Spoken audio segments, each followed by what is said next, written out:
DJ Long on the mix. Alright, mga minamahal na lisyo ninyo, nagbabalik muli para sa ating panibagong video. Medyo painitin natin ang ulo ng mga DDS. Pinagtanggol ba naman, no? Ni Dilima si PBBM sa kanilang mga allegation na bangag-bangag. Aha.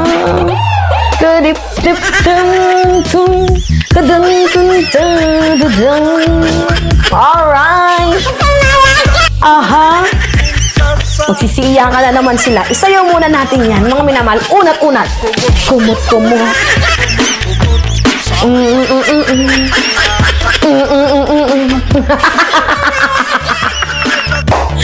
Anyway, alright, sige. Pag-usapan natin to, mga minamahal. Oo.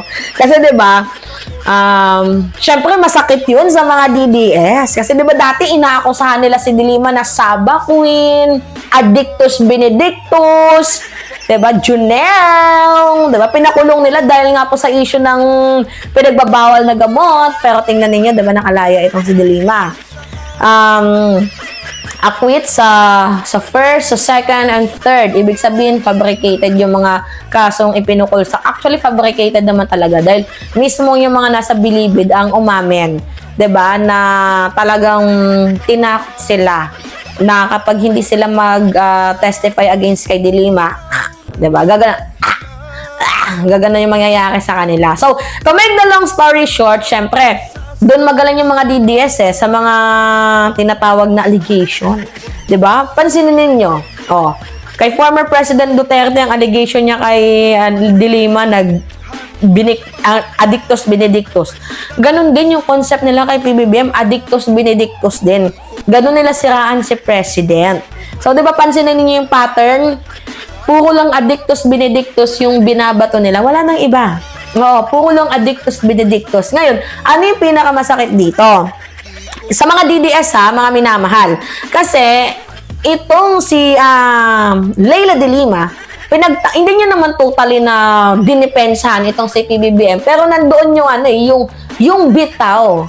Na yung binabato nilang nag-a-Addictus Benedictus daw itong si President, that was an allegation pero walang factual yan.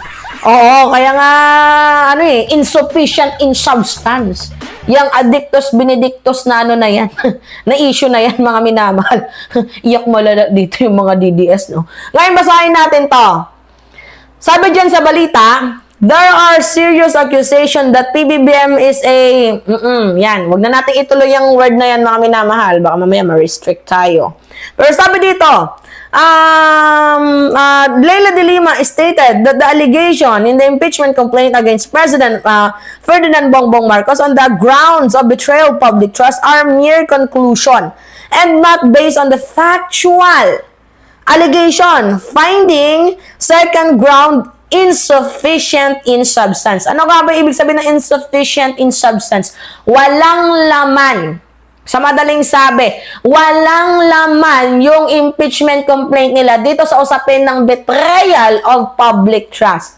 So, sa madaling sabi, walang bitaw, walang dating. In streetwise na lang tayo, yung maintindihan bawat kanto. Yung sinasabi ng mga minamahal, ng mga nandyan sa Justice Committee, abay walang bitaw, walang malinaw na ebidensya, format. Ito nga pong betrayal of public trust na ipinupukol nila na nag-a-Addictus Benedictus daw si PBBM. So, sa madaling sabi, bumoto po sila ng insufficient. Oo, wala talaga, insufficient.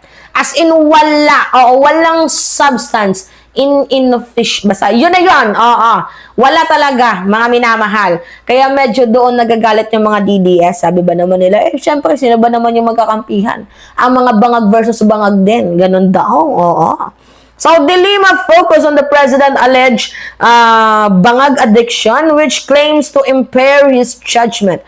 How do they know, or why do they claim that impairs his judgment. Second ground is insufficient in substance, so I submit it. Sabi yan ni De Lima. Actually, mga minamahal, the impeachment complaint against President Bongbong Marcos, sufficient in form. Yeah, pwedeng makapasa, pero insufficient in substance, mababasura talaga yan kasi wala naman talagang malalim na ebidensya na magdidiin kay PBBM na siya ay isang addictus benedictus kung ang pagbabasihan lang lamang ninyo ay yung sinabi ni Amy Marcos. Actually, ang ganda ng pagkaka-explain, mga minamahal, ni De Lima. Panoodin natin. Honorable De Lima. Thank you, Madam Chair. This is actually supplementary or complementary to the manifestation made or the opinion made by the Honorable Representative Barbers. The ultimate general ground, betrayal of public trust. The specific allegation is alleged drug addiction of the President. And I would point out to certain sub-allegations and refute their insufficiency. Allegation number one, sub-allegation number one, there are serious accusations that PBBM is a drug addict.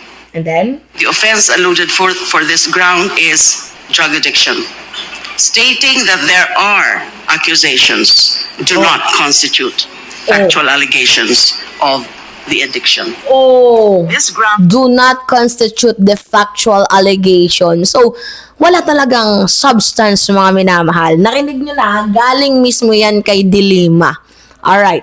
presupposes that because PBBM is an addict or an alleged addict, he is unfit to be president. However, unfitness per se is not a ground for impeachment.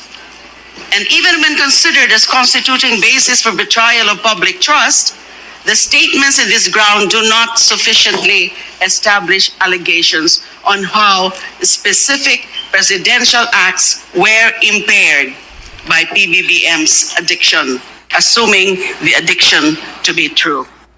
So, sa madaling sabi, mga minamahal, hindi din naniniwala itong si former Senator Leila De Lima na itong si PBBM ay isang addictus benedictus. Actually, mga minamahal, the allegation of drug addiction must be satisfied and resolved, to be honest. So, kailangan dapat